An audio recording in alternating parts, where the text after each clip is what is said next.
Halo Sabreker, apa kabar kalian semua? Balik lagi sama Bang Kim di channel Kaum Review. Kali ini Bang Kim akan ngelanjutin alur cerita manhwa yang berjudul Misi Penyelamatan Bumi Part ke-29.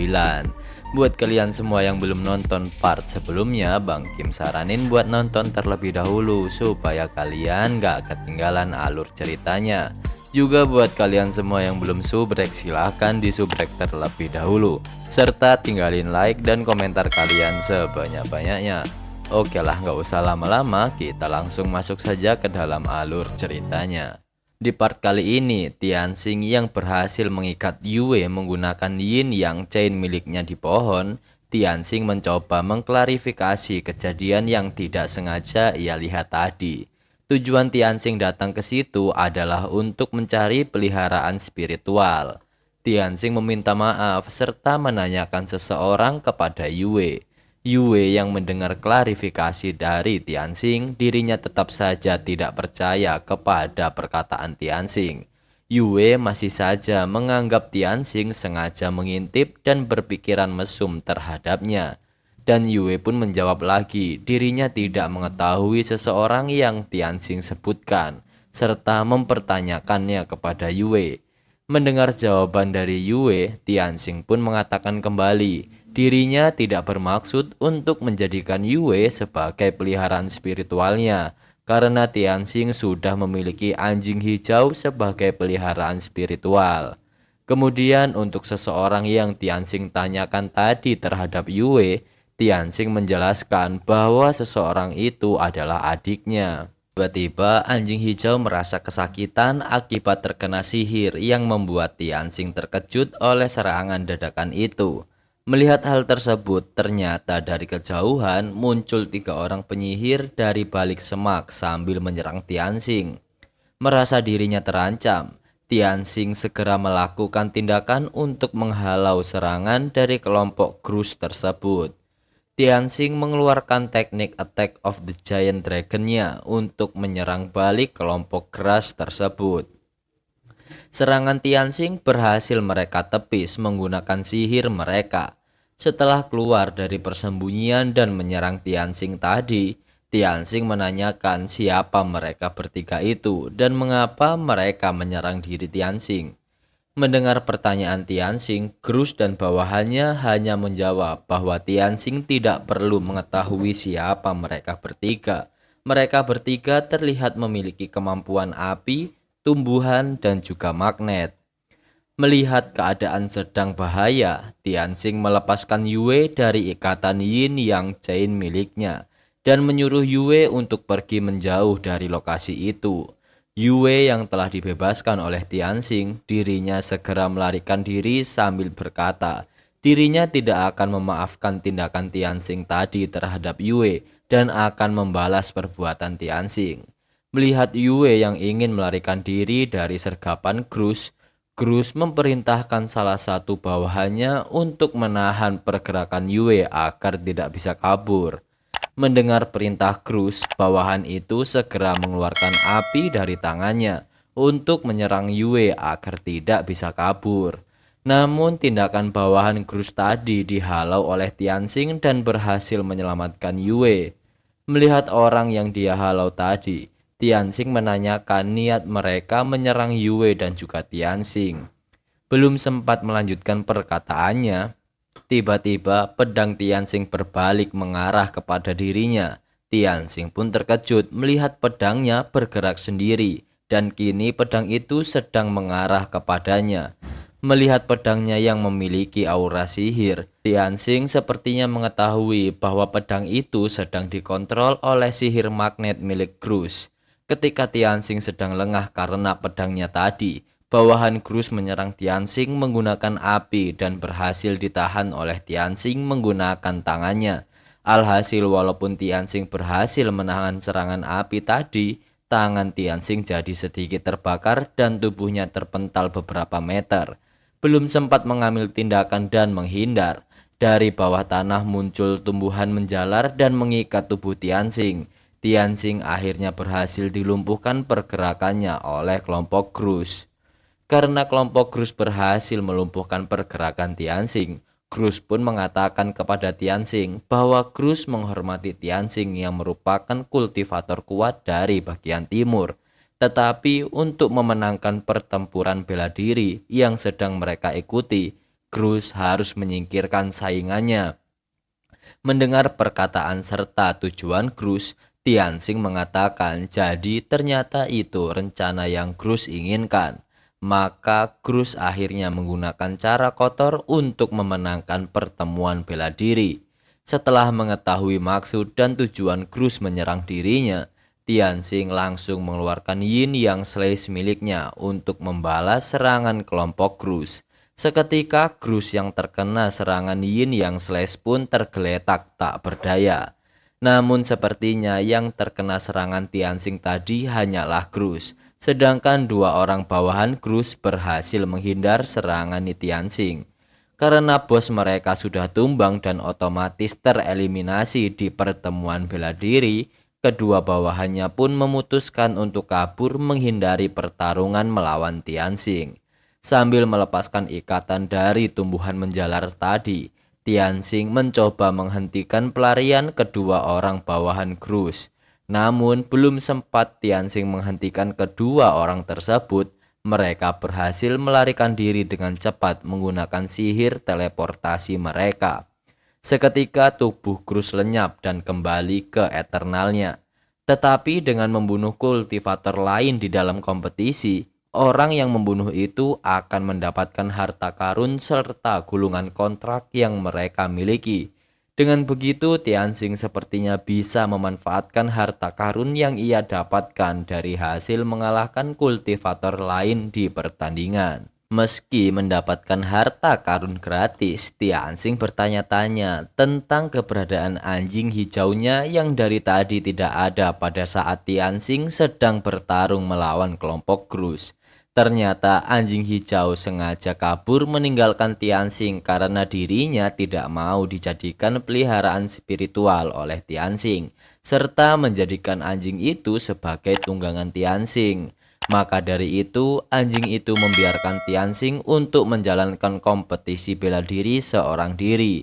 Karena dirinya kini hanya sendirian, Tianxing pun melanjutkan pencarian anjing hijau tersebut. Pada saat Tianxing sedang berjalan di dalam hutan, tiba-tiba terdengar suara seseorang meminta tolong. Kemudian Tianxing mencoba memastikan orang yang meminta tolong tersebut yang berada di belakangnya. Ternyata orang tersebut meminta tolong karena dirinya sedang dikejar-kejar oleh gorila besar. Orang yang dikejar itu melihat Tianxing dari kejauhan dan segera meminta bantuan Tianxing untuk menghentikan pergerakan gorila yang mengejarnya.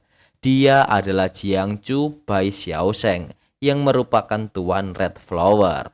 Sambil berlari mendekati Tianxing, Xiaosheng masih saja meminta bantuan Tianxing untuk segera menolongnya.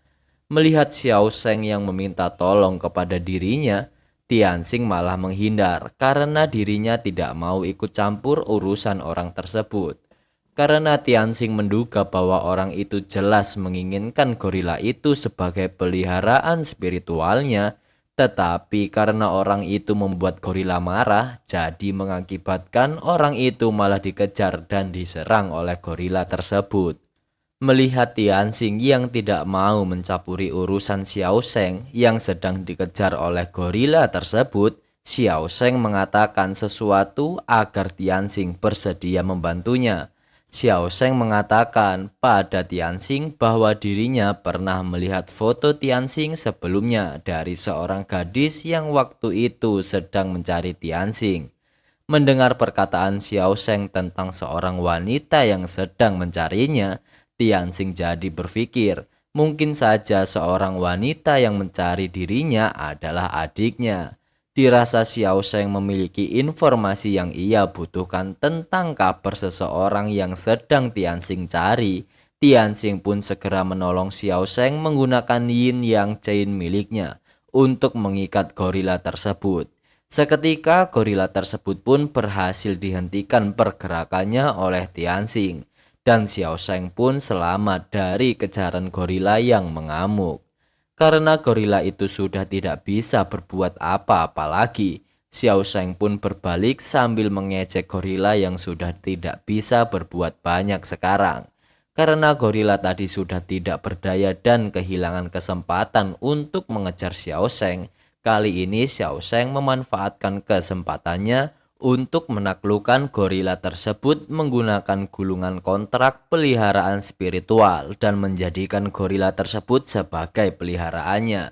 Dengan sekali tempel gulungan kontrak di jidat gorila tersebut, secara otomatis gorila itu menjalin kontrak dengan Xiao Sheng meski tanpa persetujuan gorila terlebih dahulu. Alhasil gorila itu jadi jinak dan menuruti apapun yang diperintahkan oleh masternya. Tianxing yang melihat hal tersebut, dirinya jadi terkesima oleh kemampuan gulungan kontrak yang sepertinya sudah ditingkatkan ke level yang luar biasa. Bahkan tanpa persetujuan dari hewan spiritual, kontrak itu bisa terjalin dengan sempurna. Karena situasi sudah mulai kondusif, Tianxing kemudian melepaskan ikatan Yin Yang Chain miliknya pada gorila itu. Sambil melepaskan Yin Yang Chain, Tianxing bertanya tentang seseorang wanita yang dibicarakan Xiao Sheng tadi kepada Tianxing. Mendengar pertanyaan Tianxing, dengan senang hati Xiao Sheng menceritakan seseorang wanita tersebut. Xiao Sheng menjelaskan bahwa orang yang ada di hadapannya itu adalah benar Tianxing. Kemudian Xiao Sheng memperkenalkan diri kepada Tianxing.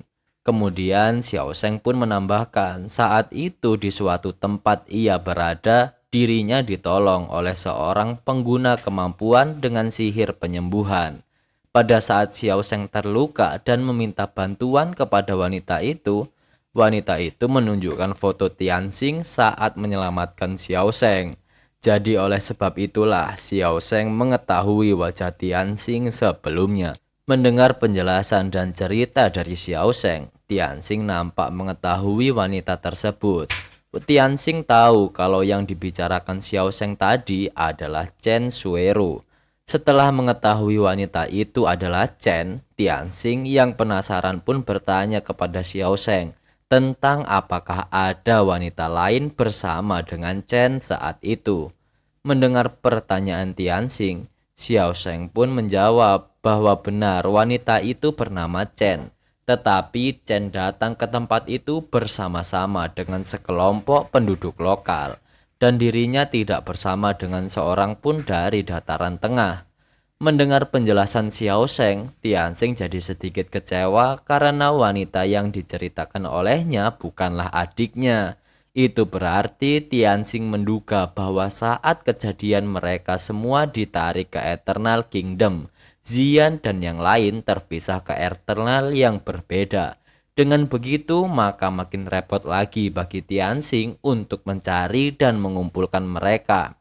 Melihat ekspresi Tianxing yang sedikit kecewa, Xiao Sheng pun mengatakan, melihat raut wajah Tianxing, sepertinya Tianxing masih kurang puas dengan informasi yang Xiao Sheng berikan setelah mendengar ternyata wanita itu bukanlah orang yang Tianxing cari. Mendengar perkataan Xiao Sheng dengan wajah sedikit lega, Tianxing mengatakan bahwa Chen merupakan teman dari Tianxing. Selain terpisah dari teman-temannya, Tianxing juga terpisah dari adik perempuannya. Maka dari itu, untuk mencari adiknya, Tianxing memutuskan datang ke pertemuan bela diri dengan tujuan untuk mencari adiknya. Mendengar jawaban dan penjelasan Tianxing tentang tujuannya bergabung mengikuti pertemuan bela diri, Xiao Sheng pun mengatakan bahwa sayang sekali ternyata wanita yang ia ceritakan tadi bukanlah adik dari Tianxing. Tetapi Xiao Sheng mengatakan bahwasannya Tianxing tidak perlu khawatir atas kondisi Chen di kotanya. Di sana Chen hidup dengan baik. Kemudian dengan adanya banyak orang di pertemuan bela diri itu, Tianxing bisa bertanya kepada mereka. Siapa tahu ada seseorang yang mengetahui tentang kabar dan keadaan Xian. Mendengar perkataan Xiao Sheng, Tianxing pun menanggapi, itulah yang Tianxing pikirkan saat menuju ke pertemuan bela diri. Dengan mendengar kabar dari Chen, Tianxing merasa itu suatu kemajuan bagi dirinya demi menemukan adiknya. Maka dari itu, suatu saat Tianxing meminta Xiao Sheng untuk mengajak Tianxing mampir ke kotanya setelah pertemuan bela diri berakhir. Mendengar perkataan Tianxing, Xiao Sheng pun setuju dengan usulan dari Tianxing. Namun ketika mereka berdua sedang berbincang-bincang, tiba-tiba dari atas mereka muncul seekor elang besar melintasi dengan cepat. Melihat hal tersebut, Xiao Sheng mengatakan bahwa itu adalah elang besar. Jika saja Tianxing bisa menaklukkan elang itu sebagai peliharaan spiritual, sebagai tunggangannya, maka Tianxing dapat melaju dengan cepat di pertandingan lomba lari. Mendengar pendapat Xiao Sheng, Tianxing pun jadi tertarik menjinakkan elang tersebut.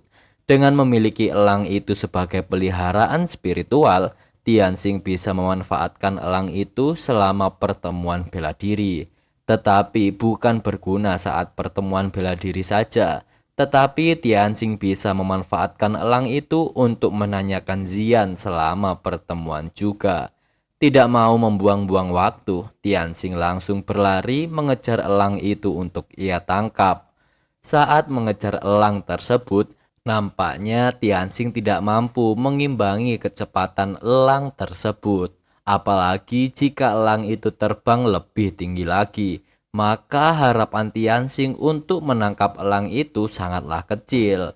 Tetapi ketika Tianxing merasa dirinya tidak sanggup mengejar elang tersebut, dari belakang Tianxing muncul Xiao Sheng menghampiri Tianxing sambil menunggangi gorilanya. Xiao Sheng menawarkan Tianxing untuk ikut naik di atas tubuh gorila tersebut dan membantu Tianxing dalam rencana pengejaran burung elang tersebut. Xiao Sheng menawarkan bantuan karena dirinya merasa berhutang budi kepada Tianxing yang telah menyelamatkan Xiao Sheng. Dan akhirnya Xiao Sheng pun berhasil mendapatkan peliharaan spiritual. Mendengar tawaran Xiao Sheng, Tianxing pun menerima tawaran itu dan kemudian lompat menaiki tubuh gorila milik Xiao Sheng.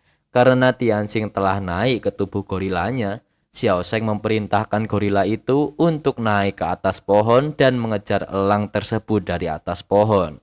Dengan kemampuan lompatan yang sangat tinggi dan jauh, gorila itu lompat dari atas pohon guna mencoba mendekati elang tersebut. Ketika jarak Tianxing dan burung itu sudah dekat, Tianxing mengeluarkan yin yang chain miliknya untuk mengikat tubuh elang. Rencana Tianxing pun berhasil. Yin yang chain milik Tianxing berhasil mengikat tubuh elang tersebut. Namun elang tersebut masih bisa terbang.